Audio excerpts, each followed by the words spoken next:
Bismillahirrahmanirrahim. This is Dr. Anamshe, Assistant Professor of Pathology, United Medical and Dental College. Today, the topic of my presentation is acute leukemia. And these are the objectives which I will cover in this lecture, like acute leukemia, acute lymphoblastic leukemia, and myelodysplastic leukemia, their etiology, pathogenesis, pathological backgrounds, clinical presentation, prognosis of lymphoblastic and myelodysplastic leukemias. Okay. What is leukemia? This is the group of neoplastic disorders characterized by malignant transformation of white blood cells. And it usually involves any of the cell line or stem cells common to several cell lines. It usually arises from the marrow and the peripheral blood. When we talk about its classification, it is classified into two major groups, acute and chronic. The acute one is onset. Acute one onset is rapid. The disease is very aggressive, and the cells involved are usually poorly differentiated with many blast cells like B cells and T cells. And the chronic is onset is insidious, and the disease is less aggressive, and the cells involved are mature time. Both acute and chronic leukemias are further classified according to the prominent cell line involved in expansion. When we talk about myelocytic leukemias, they also called granulocytic leukemia. These are prominent cell lines is of myeloid series, and sometimes acute myelocytic leukemia and chronic myelocytic leukemia. And when we talk about lymphocytic leukemias, the prominent cell line is of lymphoid series. Subtypes are acute lymphocytic leukemias and chronic lymphocytic leukemias. Towards the etiology, the exact cause is frequently unknown. However, the predisposing factors are: number one is host factors, which includes inheritance, and the many of diseases is characterized by chromosomal translocation in NOT1, a gene that is essential for T cell development. On the other hand, loss of functional mutation in PEX5, E2A, and EPF are balanced translocation between 12 to 21 involving the genes ETV6 and X1 and two genes that are required for T cell development. Other factors: increased incidence in individual with inherited tendency of chromosomal fragility, increased number of chromosomes like in Down syndrome, hereditary immunodeficiencies like AIDS, chronic marrow dysfunction like myeloproliferative disorders, myelodysplastic syndromes, aplastic anemia, paroxysmal nocturnal hemoglobinuria. The other factors includes environmental factors like exposure to ionizing radiation, exposure to mutagenic chemicals and drugs, and viral infections. Towards the incidence, ALL, acute lymphocytic leukemias, are more common in children, and these are slightly more frequent in boys than girls. B cell ALL peaks in incidence at about the age of 3. T cell ALL peaks in incidence at adolescence, and the T ALL can also occur less frequently in adults of all ages. AML is more common in adults and occurs commonly after age of 45. Towards the pathogenesis, it is the result of malignant transformation of stem cells leading to unregulated proliferation and arrest in maturation at the primitive blast stage. Like blast is the immature cell can be recognized committed to the particular cell line. Leukemic proliferation, accumulation, and invasion of normal tissues, including spleen, liver, lymph node, CNS, and skin, causes lesion ranging from rashes to tumor.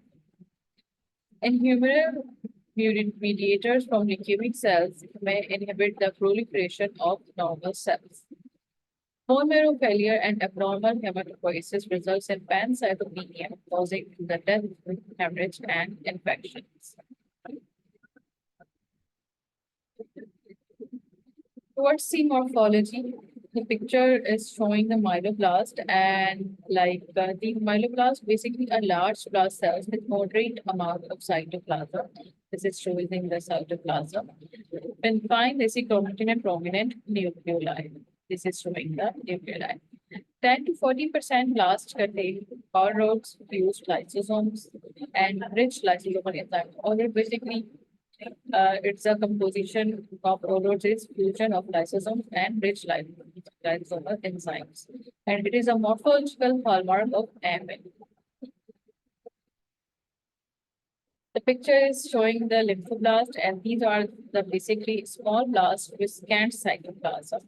Dense chromatin in distinct nucleoli with no overloads and contrast with myeloblast. This is the comparison of myeloblast and lymphoblast, and these pictures are showing that myeloblast possess cytoplasmic granules, small nuclei, and overloads. On the other hand, lymphoblast possess scanty cytoplasm and showing the nuclei as well. This is the table of cell antigens, monoclonal antibodies, like antigen designation with normal cellular distribution. Primary T cell associated CD1 include CD1, CD3, CD4, CD5, and CD8.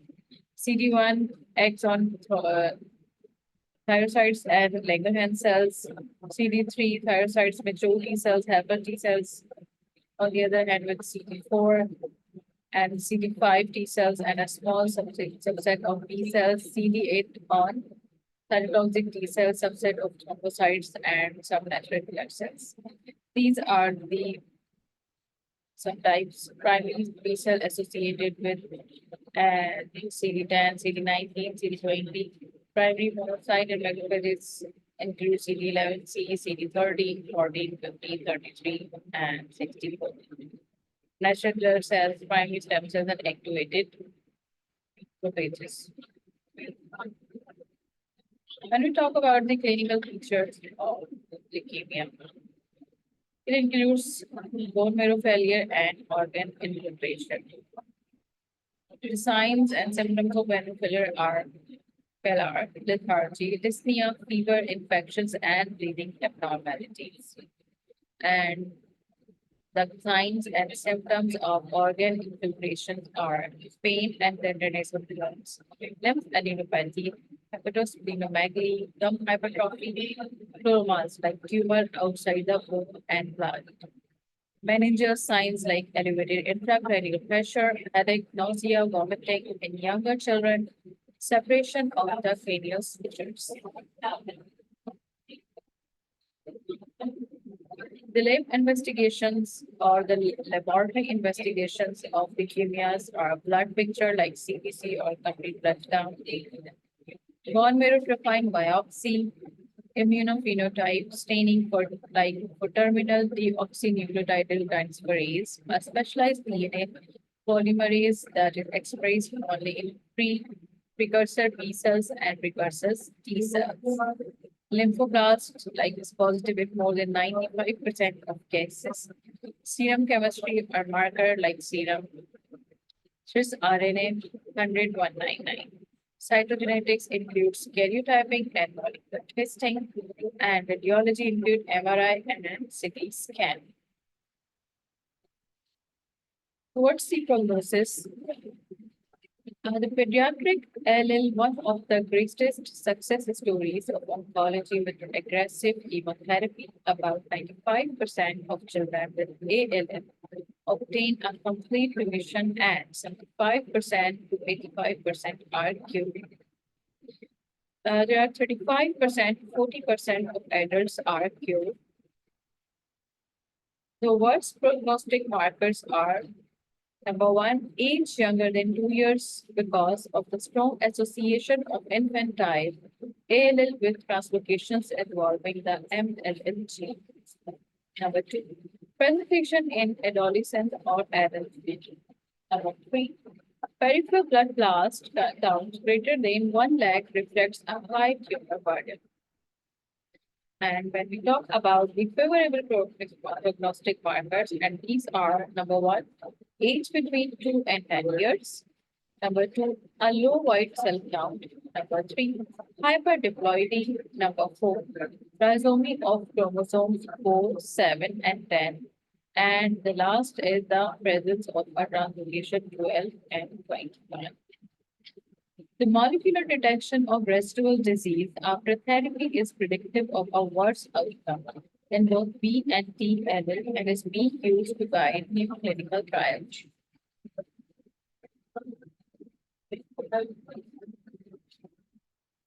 I hope there will be no question and the lecture was clear to everyone.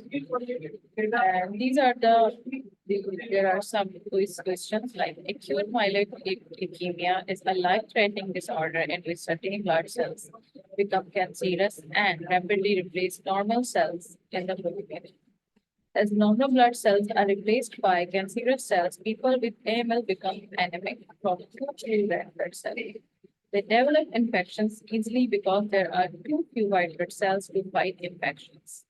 And their blood does not clot well because of too few platelets.